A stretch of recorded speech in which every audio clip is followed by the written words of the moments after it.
yourself in the mirror and accept that if you weren't a racist, you condone what a racist did. So that's, to me, the same thing. It's the same thing.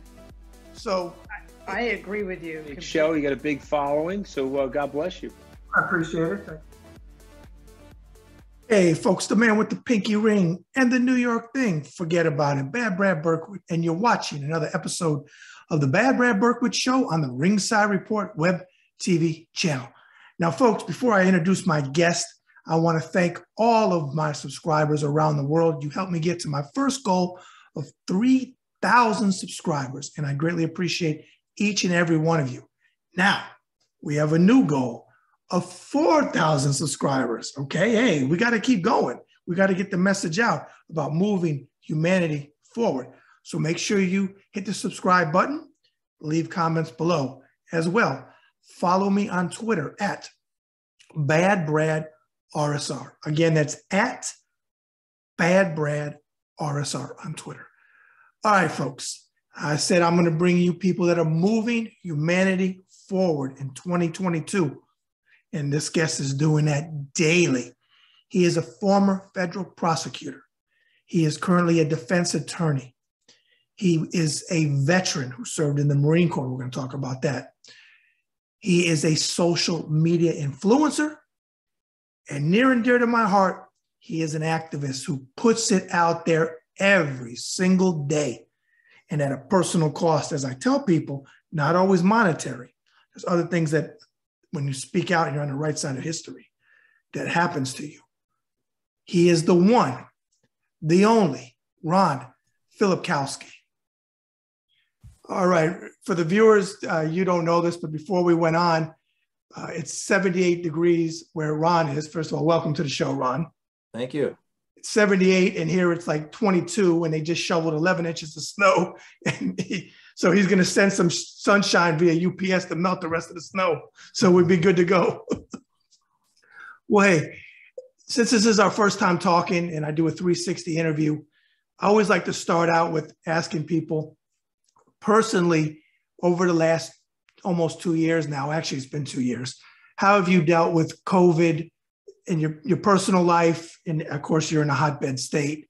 For the viewers, talk about that a little bit, please. Yeah, just recovered from it. I had COVID 3 weeks ago. It was terrible. I mean, and I was vaccinated back in February, March of last year when it kind of first came out. I did not get the booster. I procrastinated and, oh yeah, I'm gonna get it tomorrow or next week. I didn't, and then got COVID, and it was rough. It was 4 days, was really bad. Really bad sore throat I had, and of course the chills and the nausea and all that, and then 4 days just kind of being sick. But first 4 days were horrible. I mean, wow. Really, really bad. Not hospital horrible, but right. You're right on the edge, probably. Yeah, no fun. Not something you want to have. But yeah, living in Florida, I mean, we have no restrictions. We really never had. So we have unlimited indoor dining all throughout the pandemic. You can go to any restaurant, it's packed, no masks, which I never did. You know, we always did outdoor dining. We would never go inside a crowded restaurant. So we were always pretty cautious. But I think probably what happened is it was a client that came into my office and probably had it. Yeah. But not obvious symptoms. There you go. And being vaccinated, like you just said, key thing, didn't have to go to the hospital. You know, right. People like the anti-vaxxers say, well, see, he said he was vaccinated and he still got it. Yeah, he still got it. And no one said, Dr. Fauci and nobody else didn't say you couldn't get it. But if that keeps you off of a respirator, which obviously it did, or a hospitalization visit, and especially if it's somebody that doesn't have medical insurance, there it is. There it is, folks. Somebody that got it. And I'll say my wife and daughter vaccinated, never got it. See, they live in the same place as me. So yeah, I mean, that's a good point. I mean, I hate it too when they love to say, hey, so-and-so has COVID and they're fully vaccinated. That shows the vaccine doesn't work. Right. Nobody promised that the vaccine was going to give you immunity. I don't remember anybody saying that. Exactly. A nice term that you use in your legal profession too. Immunity. Yeah. It seems to work around the Trump era. Okay. Yeah. Well, Let's start at the beginning. And I always tell my guests, we know the internet isn't always correct. So if I have something wrong in my notes, please say, hey, Brad, it was actually this, because I like my interviews to be as factually correct for my viewers as they can be. Sure. So we'll start at the beginning. It looks like you were born in Massachusetts and grew up on Cape Cod. Is that true? Yep, that's right. Grew up in Kennedy country. There you go. Talk about that time. Great place to grow up. I mean, and it's also why one of my main missions is to push back against this war on the public school system. And that really goes back to where I grew up on Cape Cod. There were hardly any private schools. There were a couple small ones, but there was no need because the public schools were so good. I mean, our high school teachers went to Harvard, Boston College, and Yale. And, you know, we just had tremendous public education. And I was a poor kid, single mom. And thank God I got the public education that I got. And it really helped springboard me in the future because there was no way I could afford to go to private school or anything like that. So I've always just been a huge believer in the public school system being a tremendous uplifter. And it's one of the things that makes me really push back against all these people that want to privatize education and really destroy our public school system. So that, you know, it's probably one of the main things I take from growing up on Cape Cod was how great the education system was. Okay. And of course, you know, we were kind of back in time. We didn't have a McDonald's in our town. Okay. You know, it's a 400-year-old town, and in many ways it hasn't changed very much in 400 years. All right. Yeah. So out of curiosity, how did you venture down to Florida? I joined the Marines out of high school. Which is what I was going to talk about next. Okay. Poor kid, you know, no money for college, didn't want to take on massive student loan debt. So joined the Marines, ended up in California most of the time, which is where I finished college. And it was at that time I really wanted to be a prosecutor. And I knew that prosecutors didn't make much money, but that's really what I wanted to do. And so I figured, you know, there was no way that I was going to be able to raise a family and buy a house in San Diego on a prosecutor's salary when I don't have any money. Right. And so, you know, I was just started to look around. My parents had moved to Florida. And so I decided to, visiting them, I thought, well, you know, basically California, not as big of waves, lots more humidity, but, you know, it's still a nice climate. And so I just ended up in Florida and drove around Florida and picked Sarasota because it was kind of like the most like San Diego of Florida cities.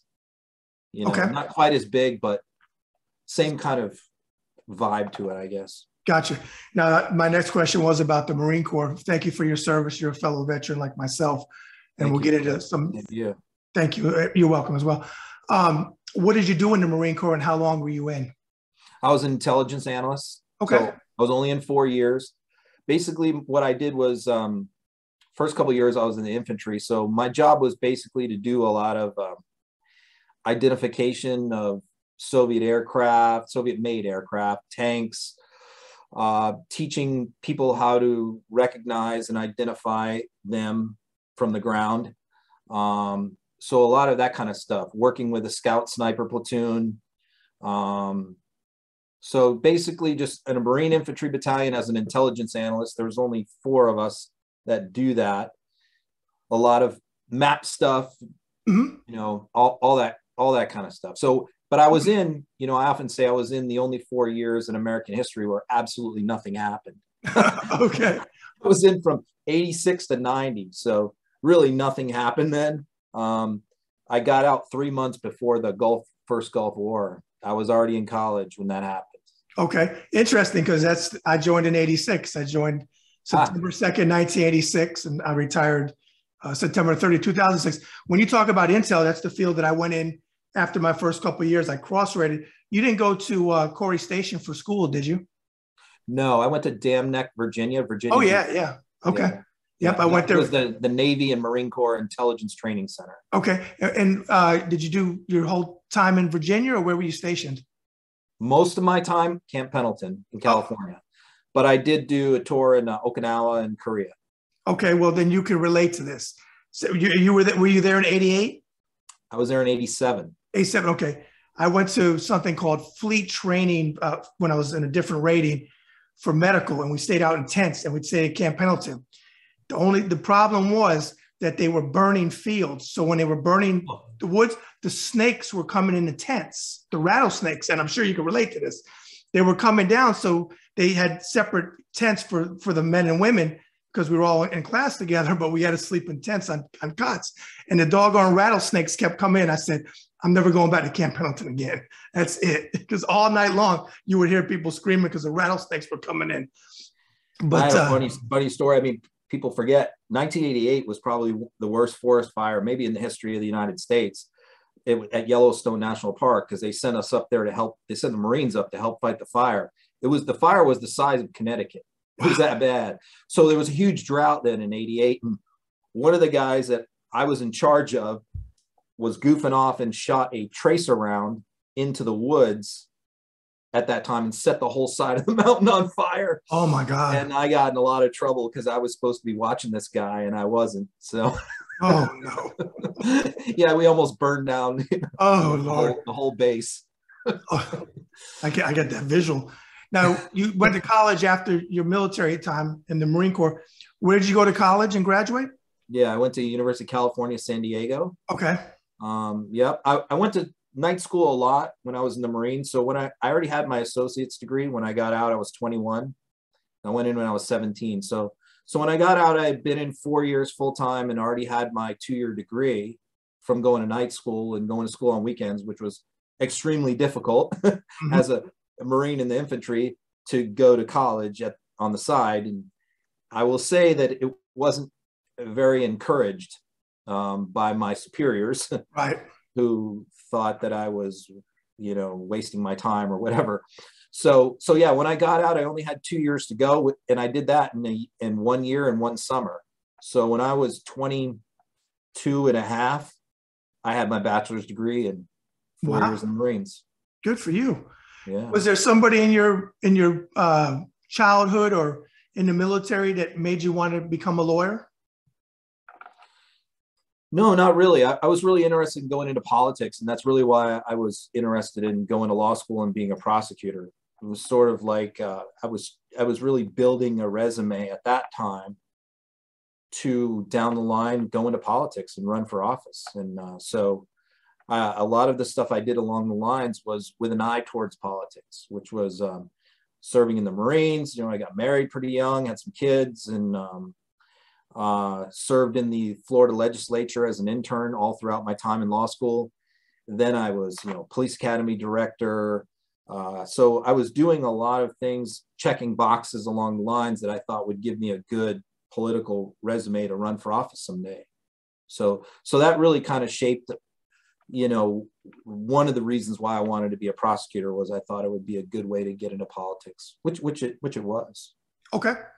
What I want to do is venture into the Florida stuff. But what I want to do is, for the viewers, I'm going to read something. And also, if you go to Ron's page, his pinned tweet is where I printed out this letter. I'm not going to read the whole letter, but I want to read a couple pieces of it because it's so important to your story. Now, what was the date? That's the one thing I didn't print out here. What was the date of this letter? Do you remember? It probably would have been the summer of 20, maybe like June or July. Okay, that's the one thing that put out. Yeah. Okay, it was a resignation letter, and it said, you hereby resign your position as the commissioner and vice chair for the 12th Circuit Judicial Nominating Commission. And you went on to say, it was my honor to serve on the commission for over 10 years. Now, the paragraph it's a longer letter, but the paragraph I really want to focus on and ask you some questions is where you said, I have been increasingly alarmed by the governors, which I'm going to call him DeSantis, which is what my pal Anthony Scaramucci calls him, because that's how I feel about him. He is DeSantis. Governor's response to COVID-19 pandemic. I believe the policy of this state towards COVID is reckless and irresponsible. I remained in my position because health policy was unrelated to my job on the JNC. However, the recent events regarding public access to truthful data on the pandemic and a specific treatment of Rebecca Jones has made the issue now a legal one rather than just medical. I want to focus in on her for a minute. I remember this story because it was like breaking news. Debbie and I were watching CNN.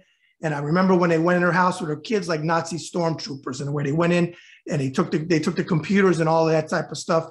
And the way they acted, then when they were videotaping, if I remember that part correctly, they kind of backed off a little bit when they were being filmed, if I remember correctly. Yeah. The story.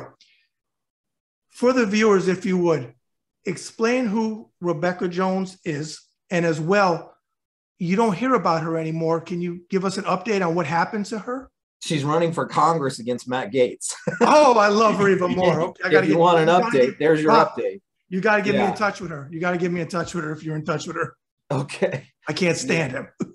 Yeah, I mean, it's a tough district. I mean, the district is probably almost 80% Republican. I know. You got a hell of a battle, but that's the last I know of her. So as far as that goes, look, at the time, who Rebekah Jones was the person employed by the state of Florida to collect COVID data and report COVID data.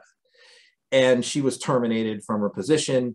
And there was, a back and forth over, she claimed that she was terminated because they weren't letting her accurately report data, or they were withholding numbers. And of course they denied that. And they brought out a lot of stuff in her background to show that she was a troubled individual. And of course, I'm a criminal lawyer. There's both sides of every story. You don't exactly know who to believe. And I'm going to say that I didn't necessarily believe what she was saying was true or not. I don't know. But I do know she was terminated, and there were around that time a lot of disturbing things that DeSantis was saying. And I voted for DeSantis. Okay, I was appointed by DeSantis to that commission, and I was a lifelong Republican, and I was a Republican at that time. And so, but when he started saying things like, well, I don't think we necessarily should count every COVID death as a death if they have a pre-existing condition. And so he was making a lot of those kinds of statements where he was saying, well, maybe our data is being over exaggerated, or things shouldn't be reported the way they are. So that led me to maybe believe that Rebekah was telling the truth. But when the raid happened, the issues that I had with it was I read the search warrant. I saw the judge that signed the search warrant, who had been appointed to the bench, I think 11 days before that by DeSantis. I thought it was he had never practiced criminal law. I thought it was very odd that they would choose to bring the warrant to that judge. I thought it was very unusual that they were criminalizing what she was alleged to have done, what she was alleged to have done is send an email out to the former employees of the Department of Health saying, if you hear of anything or if you know anything improper, let me know and I'll put it out there. And I think she arguably violated the law by using their email address after she had been terminated, which she wasn't supposed to do. But I thought turning that into a criminal matter and raiding her house with all the FDLE agents was taking it way too far, way overboard, and was done with the intention of intimidating future whistleblowers by letting them know, if you do that, this is what's going to happen to you. And so I really had an issue. What I wasn't saying was, I believe Rebekah Jones and I believe she's done nothing wrong. I was not saying that. What I was saying was, I think that the way Ron DeSantis has handled this whole situation is completely wrong. And I really thought when I resigned, it was not going to be a big story. I thought it was going to maybe get reported in the local newspaper here, and that was going to be it. I didn't know that it was going to blow up the way it did. And I did so many national interviews. And I think just because I was probably the first Republican official that came out openly against DeSantis, in that kind of a way. Okay. Now, was that what made you leave? From my research, are you currently a Democrat? I know you were a lifelong Republican from when you first could vote, because I watched a lot of clips. Are you currently a Democrat? Or are you still a Republican? Or I am. I was still a Republican then, and I intended to remain a Republican then. Okay. My only intention was to resign from the commission, and that was it. I may have even still had the intention of voting for DeSantis, at that point in time, if he ran for re-election. I don't remember exactly, but I know at that time my point was I was anti-Trump. I did not vote for Trump in 2016. I voted for Marco Rubio in the Republican primary. Okay. And then for president, I voted none of the above. I did not vote for Hillary. So I basically I voted for all the other races and did not vote for president. And so my intention in 20 was to take that a next step further. And I was comfortable with Joe Biden as a centrist Democrat that I could support. If Bernie Sanders, for example, had the nomination, I don't know that I would be a Democrat today, but since it was Joe Biden, it was that and some of the other things like seeing the Lincoln Project people come out, many of whom I knew, who were openly supporting Biden, really made an impact on me because these were people that I respected. Seeing so many of the establishment educated Republicans that I knew for decades coming out against Trump made me want to join them. So I did. So my intention was to remain an anti-Trump Republican. But that changed after the election, how he handled the election aftermath. And then January 6th was the final straw for me. And I changed my affiliation January 7th. Okay. What I want to go into, I watched a clip. I watched about a 4 or 5 minute clip of you that was really good. And you talked about Trump supporters and you used the word that I absolutely agree with you. And I feel that is exactly what it is. And that these people, first of all, let me give a little preface with this. You talked about you were involved, as you said, a Republican. You were either in the number 1 or number 2, ran a committee or a group in Florida for Republicans, and you would go into Republican meetings and everything, and you didn't like Trump, and everything you heard was Trump. And it sours you because you didn't care. And you even made a comment that the hypocrisy that they attacked Bill Clinton about getting a deferment, a fake deferment or whatever, not to go to Vietnam. But then Trump did the same thing. But you said, as I always call him out, nothing was said because with Trump, he's untouchable for his cult.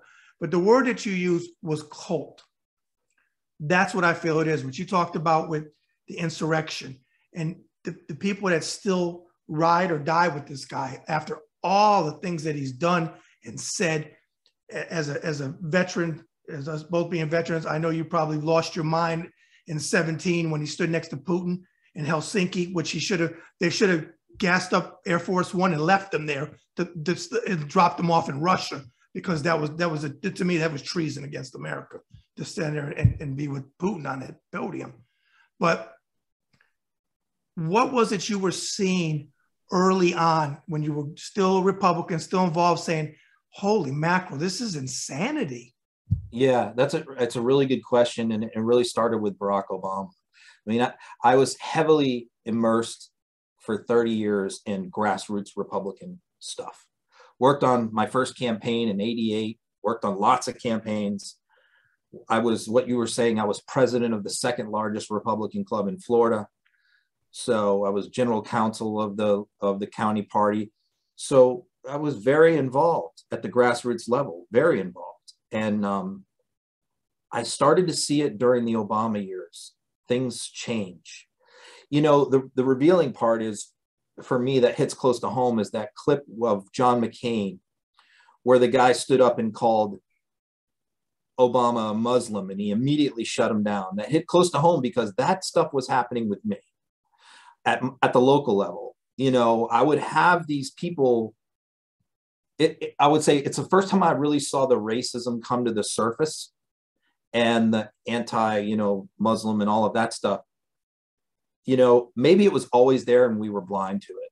But I also believe that there's a lot of new people that have come into the Republican Party that were not there before. So it's a combination of things. It's a combination of, I think there was always this maybe below the surface that we never saw, or we pushed down, or we ignored it, and it was always there, and we just didn't want to see it. And then there's also a bunch of new people that have joined the Republican Party in the last 5 years who never voted, never were registered to vote, never involved in the political process, but they love the Trump populism, racism, whatever it is. So I started to see it then because that kind of stuff was happening with me at the local level, and I would shut it down just like John McCain did. I did the same thing. And I think a lot of us did during the Obama years. We sort of kept the herd under the crazies under wraps and pushed them down. And there were always these strong anti-immigration people. And, you know, again, we would argue policy, but when it would veer off into the birther stuff, and it would just be something we didn't tolerate, most of us. But, you know, when Trump took over the party, the inmates took over the asylum. Yes. And the guys like me, the guys like McCain, we're pushed out. We're rhinos. We're, you know, which kind of aggravates me because, you know, Donald Trump was a Democrat. Donald Trump, up until 2015, gave more money to Democrats than Republicans. Including Hillary. Pro-choice. Including Hillary, and he was pro-choice.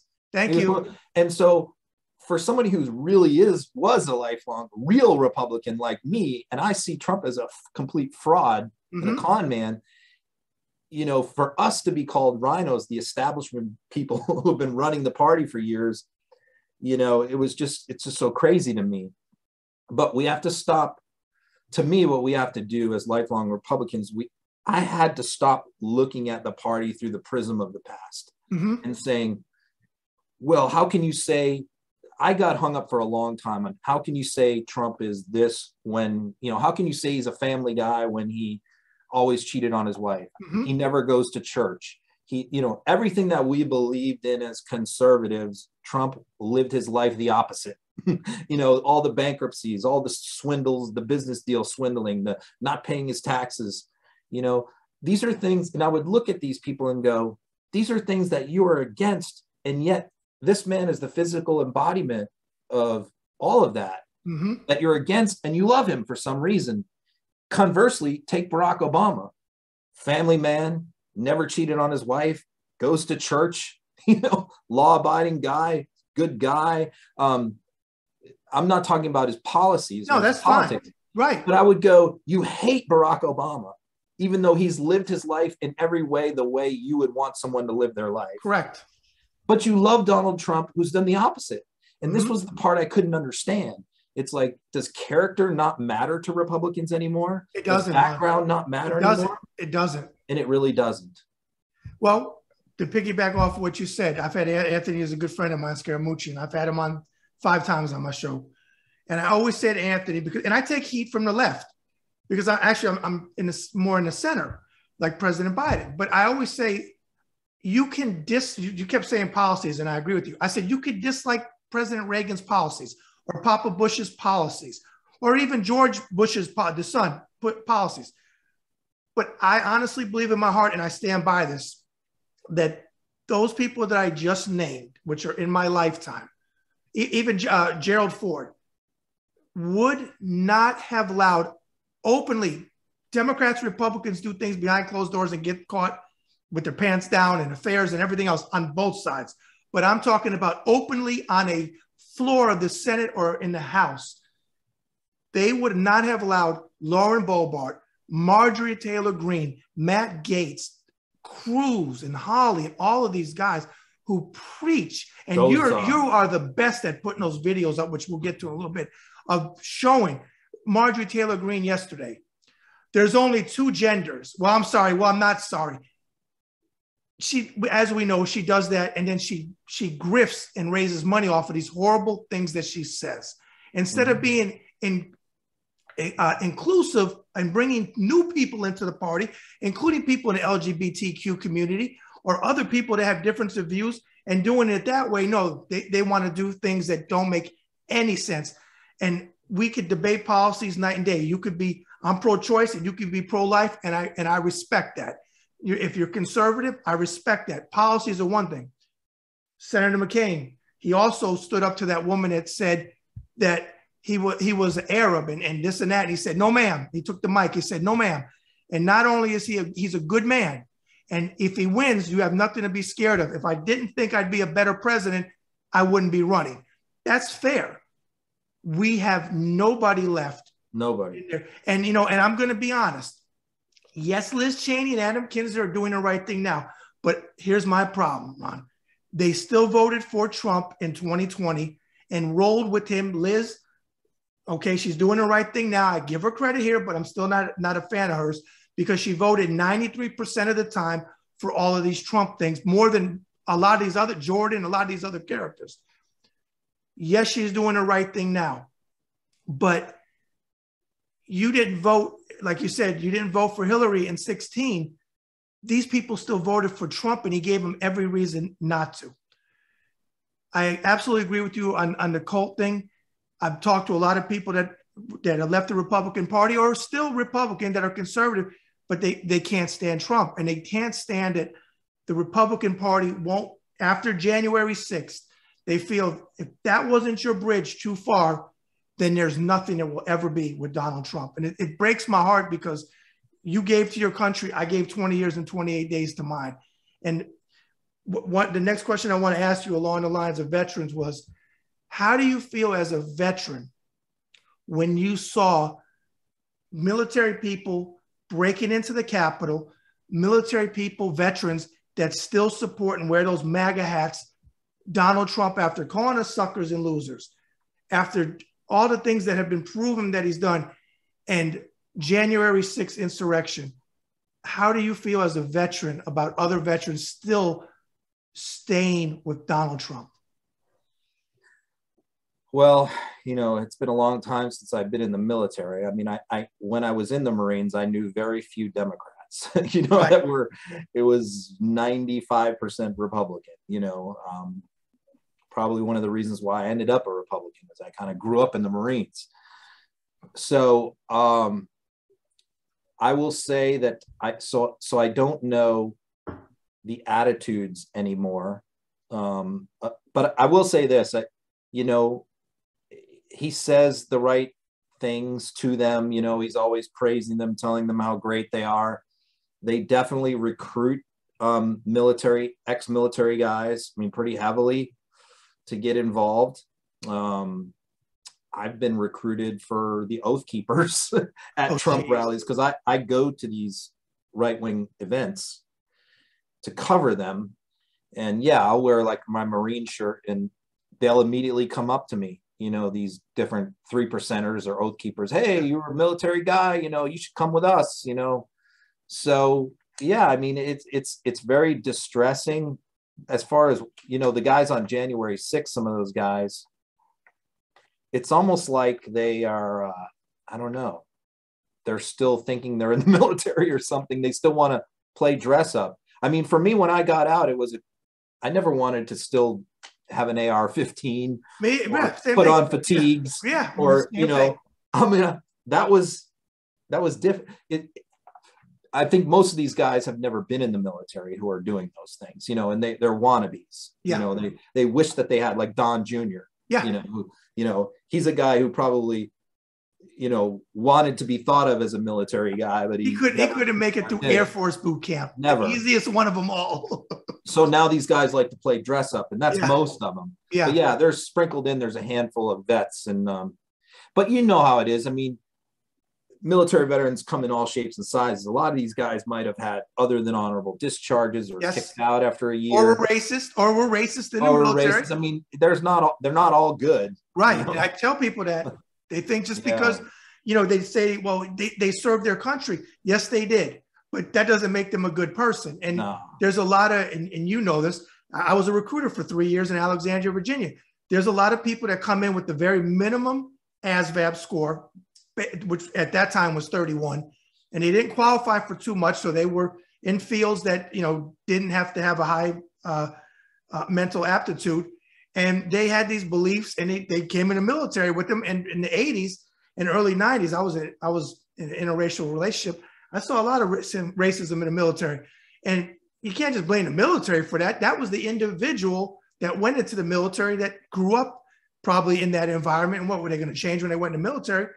Though it was difficult when you were thrown in, I had to deal with it. I had some troops that I had to sit them down and say, look, whether you're white, whether you're black, here's the thing. If something goes down, that's the guy or the man or woman that's going to save your ass. So skin color and religion and all this stuff, that shit needs to be out the door, because that's the person that's going to save you. But yeah, I can imagine how you felt. DeSantis, is this a fair statement? Is he? Go ahead.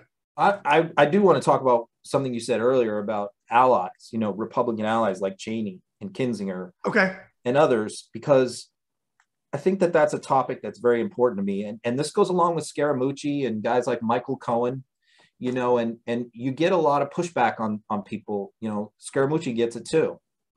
People on the left of, you know, hey, don't make these guys heroes. You know, they were right there in the middle of, they were with Trump. I guess what I would say is regarding all of those people is we need to use them or take from them what we can get. In other words, like Liz Cheney is 100% on our team in prosecuting January 6th. Yes, she is. So like you said, I'm 100% behind her with respect to that. It doesn't mean that I'm making her a hero, or I'm saying I would vote for her for president, or I'm saying she's the problem that I have is every time you praise someone for taking a courageous stand, like Liz Cheney or Adam Kinzinger, you get the pushback from the progressives of, don't praise that person. Don't say anything good about that person because they're pro-life or they're this or they're that. And it's like, look, you have to be able to compartmentalize here, especially when we're struggling to save our country, which is, hey, we need these allies for this fight. It's sort of like in World War II. We allied with Stalin to defeat the Nazis. Hey, we weren't saying Stalin was a great guy. And we weren't saying we loved the Soviet Union, but we were saying this is a worse threat. And we need to team up here for this purpose, to defeat this purpose. After that's defeated, we can go back to our corners. I agree. Like the US and I agree Soviet with that Union mentality. did. I agree with that. So by us saying, you know, hey, we really respect Kinzinger and Cheney for their position on this, it doesn't mean that we're making them heroes, you know, Okay. Or we agree with everything that they say. So I just think that it's so important right now for us all to come together who are opposing Trumpism and to not have these fights between us. Okay. We can have those next year. Yeah, and I agree with that. And like I said, I'm not happy that they voted, but I do give them credit. They're doing the right thing in the moment. I do agree with that. I feel at this juncture, they're finally putting country before party, because I can only think that they voted with Trump because of party, which, okay. I mean, if it was a Democrat, I would say the same thing. DeSantis, do you feel he is well, I think Donald Trump's an idiot. I really do. I think he's like you said, a grifter, a con man, all the above. But I think DeSantis is terrible as a human being, but I think he's a good politician. And I think he knows how to play these games. Do you think he's worse than Donald Trump? Better than Donald Trump? Because if Trump doesn't run, there's a good chance that he may be the nominee or at least run for president. Where do you stand with him being worse or better than Trump? There's a lot of huge differences between the two people. They're in no way alike. Okay. Here's what I'll say. Donald Trump is, do I think he's a great intellect? No. Do I think he has knowledge of history? He has none. But Donald Trump is very cunning. Mm-hmm. He's very smart in that way. He's very manipulative. He's a genius when it comes to manipulation and manipulating people. And we've seen that. And we've seen that people are intensely loyal to him and have been throughout his entire life. And we sit back and go, why? But he does engender that loyalty among people, that people do follow him. People do flock to him for whatever reason. Maybe a lot of the things that repulse us about him are what turns them on. The bravado, it is. All of that, Yeah, it is. Yeah. So DeSantis doesn't have any of that. I mean, he doesn't have that charisma. If you look at the people around DeSantis, he has no inner circle. He has no team of people that have been with him all the way through. Like Trump has the same crew that have been by him, Roger Stone and Giuliano, since the 80s. DeSantis doesn't have that. DeSantis doesn't even have anybody around him that was around him last year. He can't keep staff. He has no loyalty it's constant turnover. There's no one that's kind of been by him other than his wife throughout his political career. So, and that's because he has a dysfunctional personality. Some people speculate that he's kind of on the Asperger's spectrum. He has no interpersonal skills. He has no ability to be friendly, to hang out, it's all forced and fake when you see it in public. But, anybody who's around him doesn't like him. To know him is to dislike him. And that's the difference. So whereas you have these people say they love Trump and he's a great guy and he's got this great charisma and all this, you never hear anybody say that about DeSantis. Conversely, though, DeSantis is very much more calculating and much more of a planner than Trump. Trump shoots from the hip a lot, you know. DeSantis is more able to be more of a chameleon and to reinvent himself and all of that. I do think DeSantis is more of a true believer on real right-wing stuff. I think a lot of the stuff that Trump has adopted, like religion, pro-life, it's all a fake. It's all fraud. It's not with DeSantis. DeSantis really believes those things. DeSantis really is an autocrat. You know, he really, so a lot of the things that Trump does as a con, DeSantis really believes, which in some ways makes him more dangerous. So in one way, I think he's got a vulnerability because he doesn't have any personal charisma or loyalty in people around him. And Trump has that. But he's more calculating and makes less mistakes than Trump makes by popping off at the mouth, sending crazy tweets, you know, at 2 a.m. You know, DeSantis doesn't do anything like that. Right. He's never sent a crazy tweet in his life. You know, everything with him is scripted and calculated. Take his press conferences. Every press conference is the same. He has supporters behind him in every one that nod their head and smile and clap everything he says. He surrounds the press with his supporters in the audience to boo them and jeer them and give them a hard time when they're asking questions. And he takes only 2 or 3 questions. He gives long answers and then he runs out the door. So everything is calculated and scripted. Trump, you know, his press conferences are nothing like that. No. He'll go 3 hours. He'll call on everybody. He'll say all kinds of crazy shit. Yep. You know, DeSantis would never do anything like that. Okay. All right. So there's big differences between the two guys. I think the goal is the same, to be Vladimir Putin. You know? Okay. Real quick. Does Charlie Crist have a chance against this guy? Ooh, that's you know, God, I'm so undecided on the Democratic primary between Nikki Fried and Charlie Crist. And I've gone back and forth. I've changed my mind a million times. I change my mind almost daily. You know, Charlie is old school. I think he's very popular with seniors in Florida. And I think seniors are DeSantis's Achilles heel because of COVID. You know, I think a lot of seniors feel like he wrote them off. He made them sacrificial lambs and chose the economy over them. And I think his poll numbers, every time COVID is bad in Florida, his poll numbers go down with seniors. Seniors is definitely Charlie Crist's base. You know, that's where he draws his support. So in many ways, I think that he can pull moderate seniors away from DeSantis.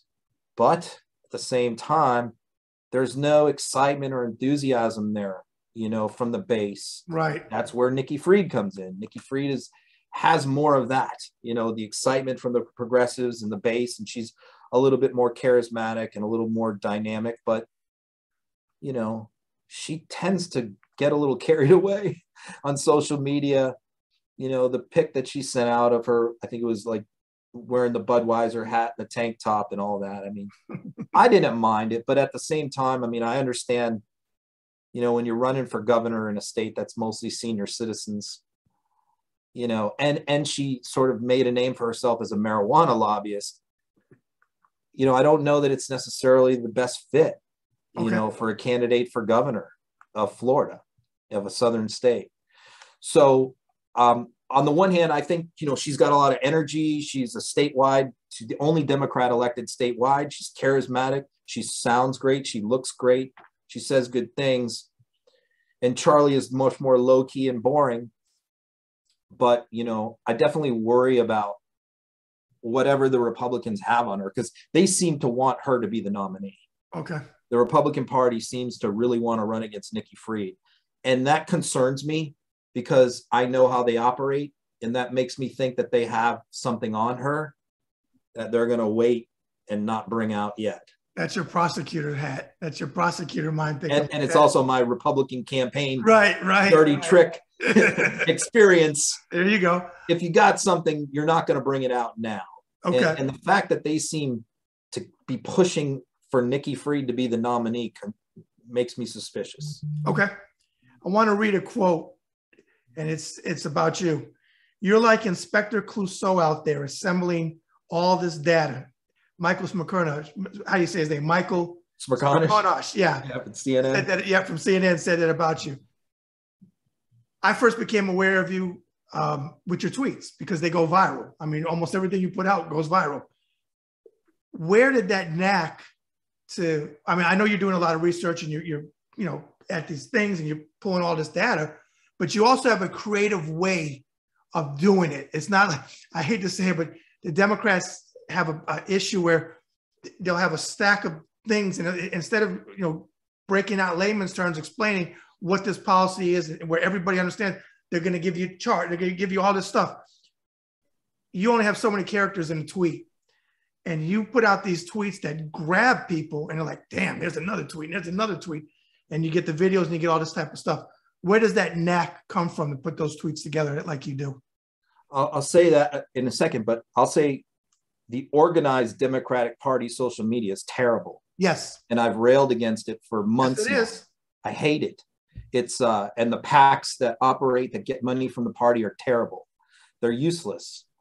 They put out these stupid tweets, who thinks Marjorie Taylor Greene should resign or be expelled? Retweet, raise your hand. I mean, what the hell is that? That is a complete waste of energy, time. And I'm just dismayed that so many people engage with those tweets, because it only encourages those people.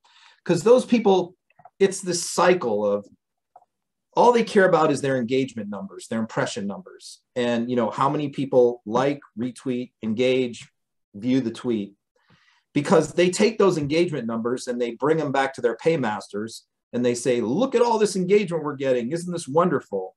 And they get paid more money to keep doing it. And it's an echo chamber. It's an echo chamber of progressives just circling around, retweeting dumb, inane stuff that does absolutely nothing other than maybe make them all feel good about each other. And it's just so infuriating to me. And so what I think skills I bring to the table that kind of make me good at it, number one, I've been a trial lawyer for 30 years. And I've done over 300 criminal jury trials. And what being a trial lawyer is about is taking complicated, detailed things and boiling them down to the essence and presenting them in a persuasive way to a jury. And so I think that I've always been a minimalist on language. I've always been use short words, be succinct, to the point, speak in plain language. And I think that comes with being a criminal defense lawyer. Most of the people who come into my office as clients are not sophisticated. Many of them didn't graduate high school. Many of them didn't make it out of 9th grade. So if I try and use a bunch of legalese and big words, they're not going to understand what I'm saying. So I think a lot of it has to do with that. Being immersed in Republican politics for as long as I have gives me an insight into how they do things and what they do and why and their motives and reasoning. So I think I have that advantage over a lot of Democrats who don't understand Republicans and the way they think. I often say I know them better than they know themselves. I know what they're going to say tomorrow. I already know because I was in those meetings, and I know how they think. And so I think all of those things kind of come together to help me do this well. And I think the other thing is the approach that I take, which is not a lot of my own opinion. And I give my opinion through them, not through me. In other words, I give them, this is their own, this is why I don't get a lot of attacks back from the right. I get threats. But what you don't really see the right do to me is come at me on my tweets. Because why? Because I'm tweeting their own words. Exactly. So when I tweet General Flynn, this is what General Flynn said. And what can they do with that? This is what he said. Yeah. I'm not quoting an anonymous source. I'm not reporting that so-and-so told me something. I'm showing them in their own words. This is what they said. And so I think that also makes it much more effective, because you don't have to take my word for it. And I'm not giving my opinion. I'm just presenting something. And so we can talk about, my frustrations with the left on social media as far as the arguing that I shouldn't be doing what I'm doing, that I'm giving them oxygen or a platform. Oh, I don't believe that. Publicity. Absolutely not. I hate when they say that. I hate and that. That's the number one thing that drives me crazy. You have to put it out there. You have to put it out there. And here's the thing.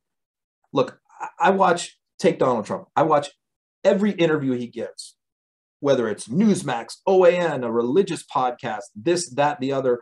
I watch what he says at Mar-a-Lago because I follow many members of Mar-a-Lago. And so I read every statement he puts out, watch every speech, read every interview, watch every interview. And I might put out one 45-second clip from that day of something he said. And immediately what it is it's portraying him in the most unflattering light possible. I'm taking something really crazy he said or did and I'm putting it out there to discredit the guy and to win over moderate voters. And yet there are many on the left who say that that is a wrong thing to do. No. That he's been banned by Twitter, so why are we hearing his voice? Why are we seeing his face? No. Well, me and my team have just watched 9 hours of Trump shit. We put out a 45-second clip that damages him. The last thing I want to hear is, hey, don't put out anything from Trump. Well, those people are just dumb. I have no other way to say it. What they're doing is they're taking their own personal sensitivities. I don't like seeing him or hearing his voice, so I don't think you should put his voice or picture out there. Well, it's like, I'm trying to win elections, so F your feelings. I mean, in some ways, I'm that way. Like, Democrats need to toughen up. They need to get thicker skin. They need to drop the snowflake shit. We're in a war. Yes. And we better fight the war. You can't hide from it. You can't run from it. You can't stick your head in the sand and go, I don't want to see those people. I don't want to hear those people. Yes. You got to fight them. And if you don't want to fight them, let me fight them. But don't criticize me while I'm fighting. While I'm fighting your battles for you as an ex-Republican, don't criticize me. Just let me fight it for you. Right. Well, Ron, I'll be honest with you. I got all the respect in the world for President Biden. I voted for him. But something that he does that drives me nuts. When he says, and I went to my Twitter page and I've said it, it's not being disrespectful, it's the truth. When he says, Mitch and I are friends, Mitch is not your friend. Mitch McConnell's not your effing friend. He's not. He is trying to destroy the country and destroy you in the process, just like he did President Obama. These people are not your friends. And like you said, stop being snowflakes. You got to fight them back harder than what they come. I get it too. They say, well, why do you, if like when he puts out these press releases, Trump does and stuff, why do you do this? Why? Because people have to see this, because if it could peel off 2 people or 3 people every time, then doggone it, that's what I'm going to do, because you have to get some of these people on our side. And if you put your head in the sand like an ostrich, nothing happens. And that's what Trump wants. He doesn't want you to put, he does and he doesn't. I think he doesn't want to look unflattering, but he wants to be out there too, especially on Twitter. Because I think the thing that killed him the worst was not even losing the presidency, was being removed from Twitter. I really think that drove him. He was already batshit crazy over the edge. I really do think that did. But since I know we don't have a whole lot of time left, I want to ask one more question, then I want to segue into the fun random questions. All right. Something else that touched me that you talked about, you taught high school history for a few years. Is that correct? Yeah. Okay. And you started seeing insanity at school board meetings by them being attacked by people like you're seeing now with people going there about masks, or that lady in Virginia that said, I'm going to come back with guns and that type of stuff like that. If you would talk briefly about when you started seeing people going to school board meetings and acting in whatever you were talking about insane. Well, the reason most of the clips, if you've seen them on TV of people ranting and raving at school board meetings, they came from us. And I say us, the 3 of us. We're a team of 3. 2 moms and me. And so reason why we had those clips is because we knew it was coming ahead of time, because we saw throughout the summer the planning for that and the organizing of the national leaders. And these are people who have always wanted to privatize education. They want homeschooling. They want people to homeschool. They want people to go to charter schools. They want people to go to religious schools. They are against the public education system in America, and they want to dismantle it. And one of the code words that they use a lot right now is fund students, not systems. And what they're saying is they want to defund the public school system by attaching, the tax dollars to the student. And that way, when the student homeschools, instead of the tax dollars that were going to be allocated to the school system, it should go to the parent homeschooling the child. This is what they envision. And so, but it's never really gotten much traction. They've been trying to do it for 25 years. And it's never really worked very well. But then what we saw was they used COVID and the CRT boogeyman, and they latched onto those things as like, this is our ticket. People are very emotional about masks and vaccine mandates and racism in schools, or, racist indoctrination, whatever. And so they seized upon those things and they said, we are going to use these things to get people whipped up and fired up. And so what we saw throughout the summer of 2021 was them holding these conferences and bringing all these parents in and people in and getting them all fired up about masks and the vaccines and CRT. And then they would weave into, and by the way, you need to homeschool your kids. Pull your kids out of the public school system. We're talking about members of Congress saying this. Don't go to college. Yeah, Madison Cawthorn. Cawthorn said it, many others. And so we saw the connection. We saw, okay, these people are using this stuff. It's the same people who have been trying to privatize public education for decades. And they're using these issues to convince parents to cause these problems. And then we saw the scripts that they would hand out to people. Say this, read this when you go to the meetings. Interesting. Talking about the Nuremberg Code and this and that. And the stars, we saw the whole plan. The star, when they were putting the stars for all that was all planned out. We saw it. Disgusting. And so we knew in July and August, when these school boards were going to start holding public meetings to discuss reopening, safely reopening, we knew what their plan was, that they were going to go in and disrupt these meetings. We knew what they were going to do and say. And so we were ready. And every night, the three of us were watching school board meetings all around the country, live feeds and recording the madness and posting the clips and saying, this is what's happening out there, people. Our school board members are under siege. They're being threatened. They're being harassed. And we tried to just raise the public awareness. And I think we did, and got some pushback. But once again, the pushback, the response was bungled by Merrick Garland, DOJ, the teachers unions, and the school board associations. Just completely messed up the response. It could have been responded to in a really effective, efficient way, but it wasn't. And so I think we lost the issue. It's an issue we shouldn't have lost, but we did.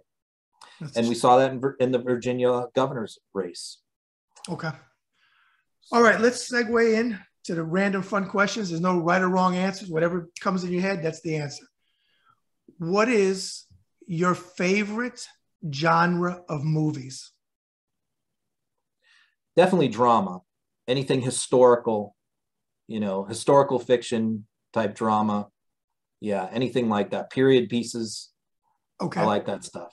What is your favorite? I know it's a tough one. Favorite or go-to movie that you could see over and over again? Godfather, probably. Love The Godfather, Goodfellas. Even though that's not really, what I normally like. Right. Love that stuff. Well, I don't know. I like the whole strategy and drama. Okay. I don't know if you're aware of this. They have a movie coming out. I think it's on Amazon Prime or one of the streaming ones. The Making of The Godfather. Have you seen the preview for that? I have not, but I'll send you an email with the link to it. They got a good trailer about it. Okay. Do you have a favorite actor? Gosh, that's a hard question.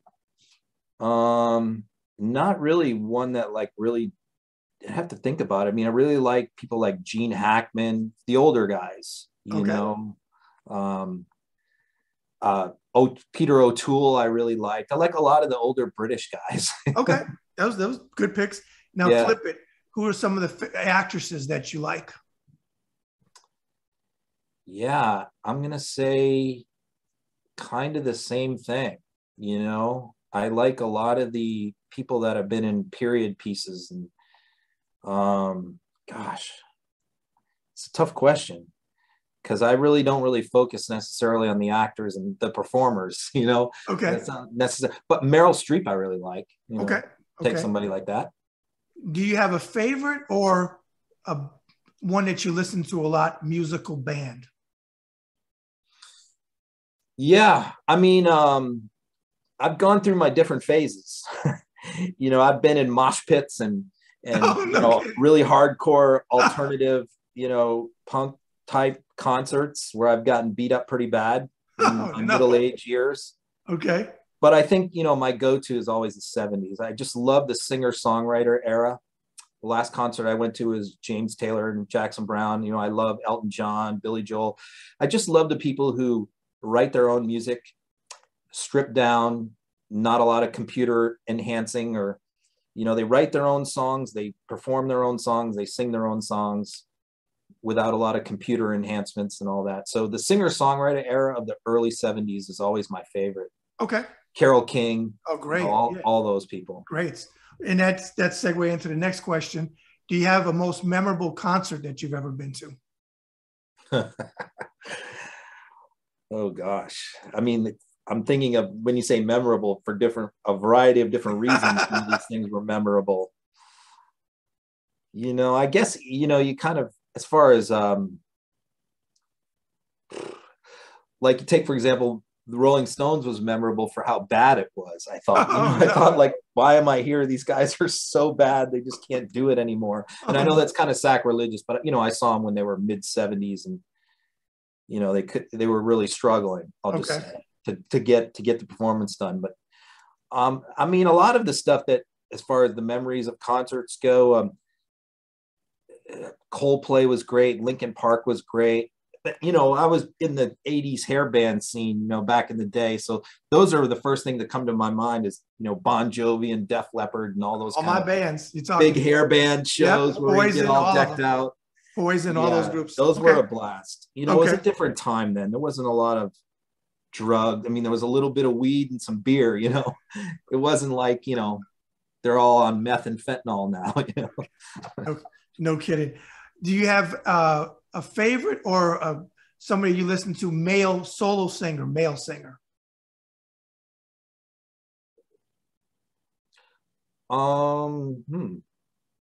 Geez. I'm going to say Elton John's probably my favorite. Okay. You know? I mean, I just think that he's amazing. Did you see the biography movie they did on him a couple years ago? Did. You know, I wasn't thrilled with it. I thought it was okay.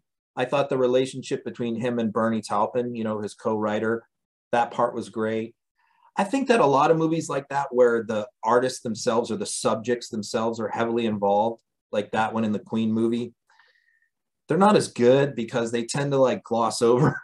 Right. I mean, they did show some of the darker stuff, right? But they do tend to gloss over a lot of the conflict, especially like, for example, the Queen movie. You know, there's a lot of conflict between them that they didn't really show that much. They kind of glossed over a little bit. So, yeah, I saw that movie. I mean, if I had to pick just like one person to see in concert, that would be the guy. Oh, okay. Now flip that. Who's your female choice? Man, you know, I like Fiona. I mean, so many. I like Fiona Apple. I like the classic people like the Carole Kings, Sheryl Crows. All greats. You know, just the ones who write their own stuff and sing their own stuff.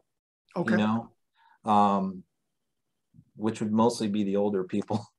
This is true. Okay. Do you have a favorite noise or sound you like to hear? I don't like to hear sirens. You might be the first. You're not a New Yorker by saying that. Yeah, you know, like a thunderstorm or waterfall kind of thing. Okay. That's, you know, I love nature. Most of my vacations, I don't go to big cities. I go to exotic nature places in the middle of nowhere, like, you know, Patagonia or, you know, places like that, or the Scottish Highlands. Okay. So I really love nature. Okay, now flip that question. Least favorite noise or sound?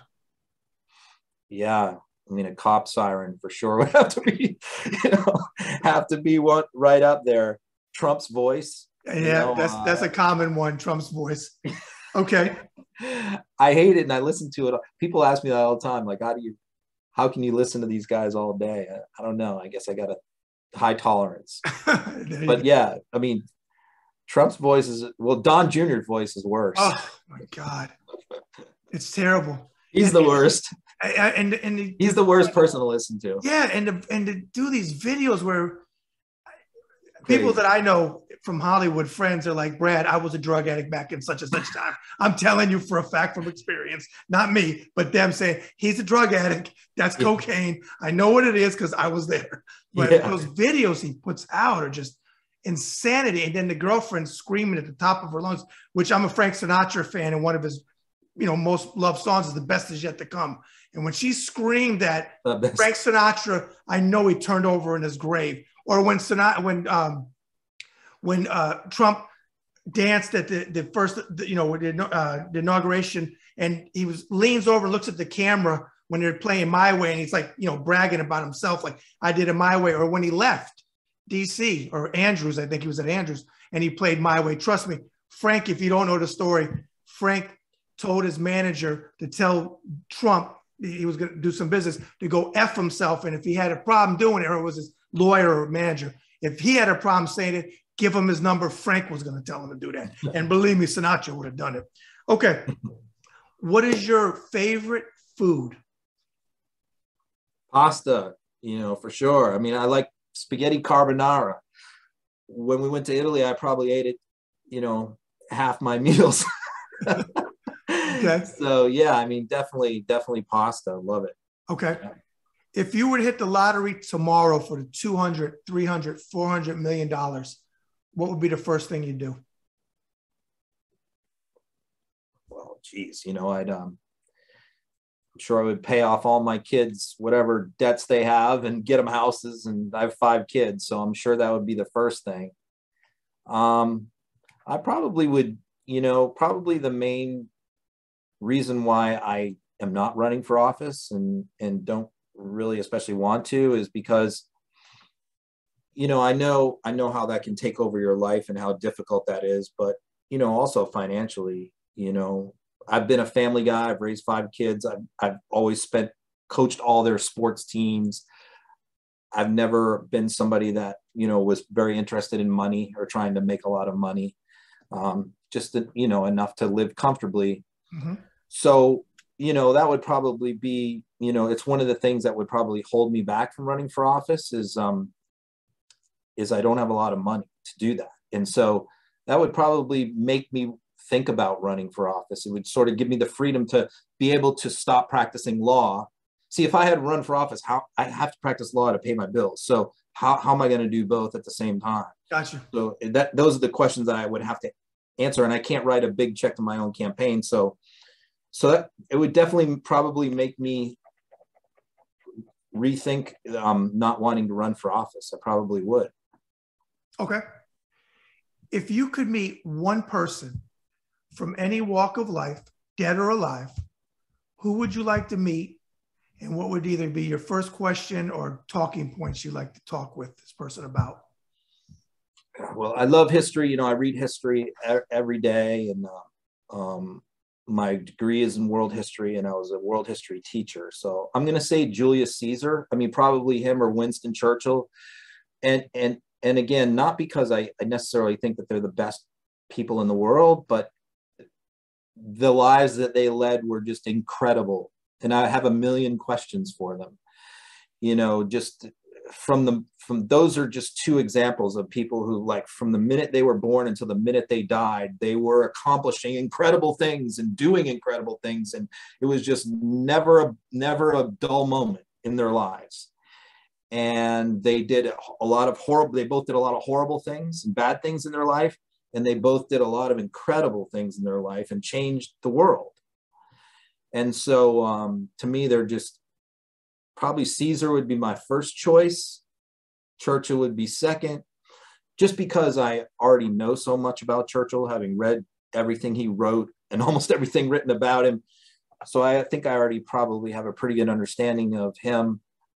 But Caesar, there's a lot of unanswered questions that I would like to ask him. And I think his assassination changed the world. Just like an assassination like Martin Luther King or John Kennedy changed our country forever. Our country, I think, would be a different place had those assassinations not happened. And I think Julius Caesar's assassination really impacted the world for hundreds of years. So those are people that I'd like to talk to. With everything we discussed today, Ron, if you had to sum yourself up as a human being in a few thoughts, what would you say? I guess I've always been somebody who's just sort of tried to do the right thing and willing to do the right thing regardless of consequences. And that hasn't always been great for my family or for me personally. Mm-hmm. Throughout my life, I've always stood up to things that I thought were wrong, even when I knew it would hurt me to do so. And I think on a lot of things, maybe if I could go back and do them over again, I probably wouldn't have. I probably would have kept my mouth shut in certain situations because it would have benefited me, whether it was career-wise or some other way. But I've always had that in my personality where I just can't keep my mouth shut. You know, I can't not say something if I see something that's wrong. And even when it hurts me to do so.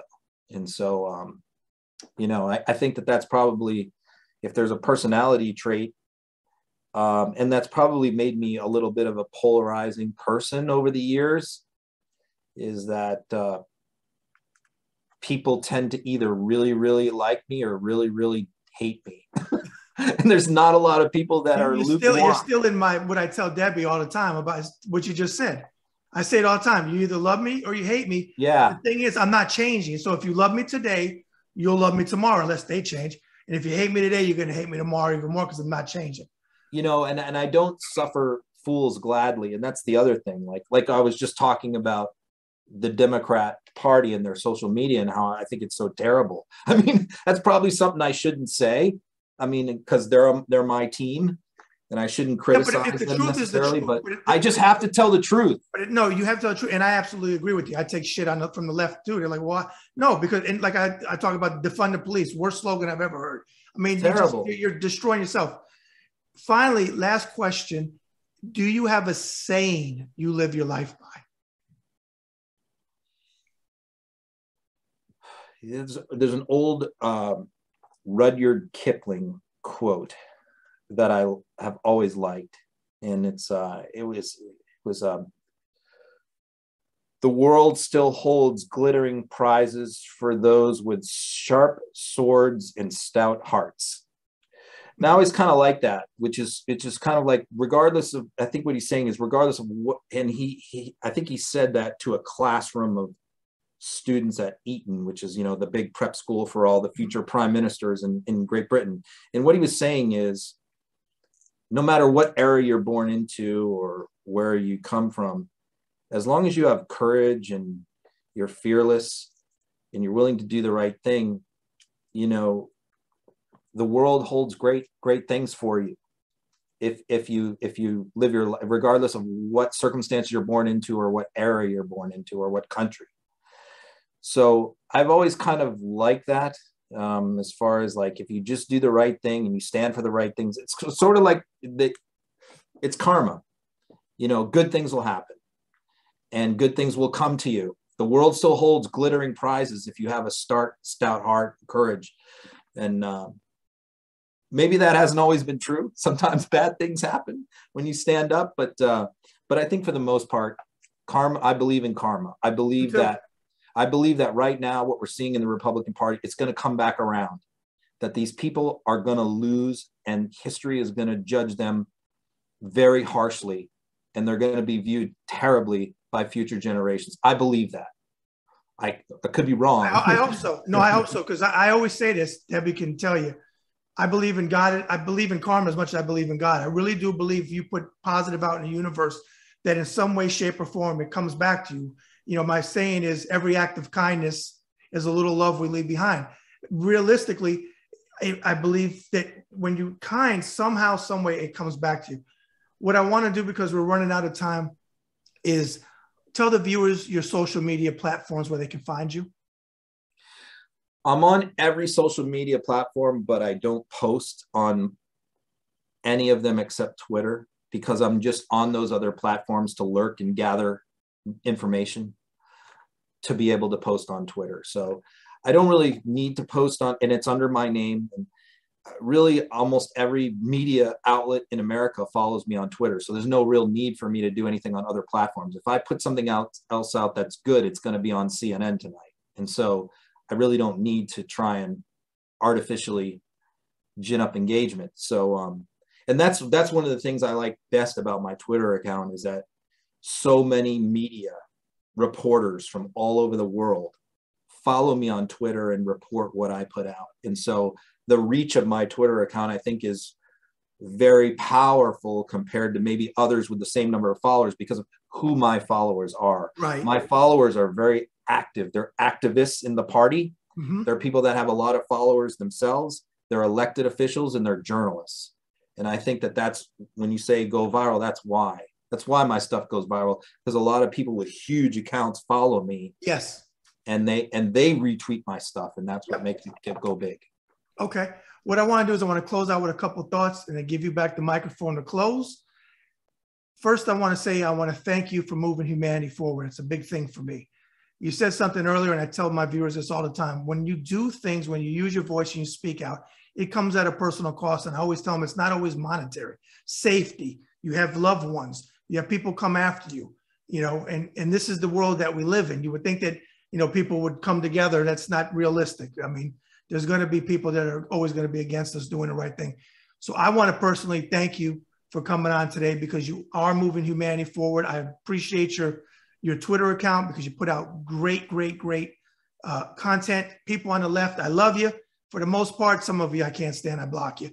But stop with the, you know, you have to give this oxygen. You have to put it out there. So thank you for your service. Thank you for moving humanity forward. Please keep doing what you're doing. You need to have 20 million followers, because you put out such good information. With that said, I want to give you back the mic, and you close out. Anything else you want to add or say? Go for it. Well, you know, I'll say this, the 2022 elections are going to be tough. And, you know, sometimes people on the left tend to fool themselves or give themselves the rosy scenario. Look, we have everything going against us history-wise, as far as president in his first term, first midterm, inflation, employment issues, although unemployment's getting better. You know, there's the border, the Afghanistan withdrawal, problems in Ukraine. There's so many things, okay, that we have going against us historically in these elections. But the one saving grace that we have, and the one reason why I'm a little optimistic, is the Republican Party is about to nominate a slate of crazy people, really crazy people. They're going to make Marjorie Taylor Greene look boring. And so that's our saving grace. And so we must highlight these people. We must show, everybody out there has Republicans or Trump voters that they know that either they're family members or their friends. What my Twitter account is designed to do is show the craziness and the madness that the Republican Party has descended into in living color, showing them in their own words, in their own performances. And what I want people to do is take those things and put them in front of their Republican friends and family members, as I do. My kids are all Republican. I put them in, I bombard them with here's your hero. This is what he said today. And you just keep doing it over and over again.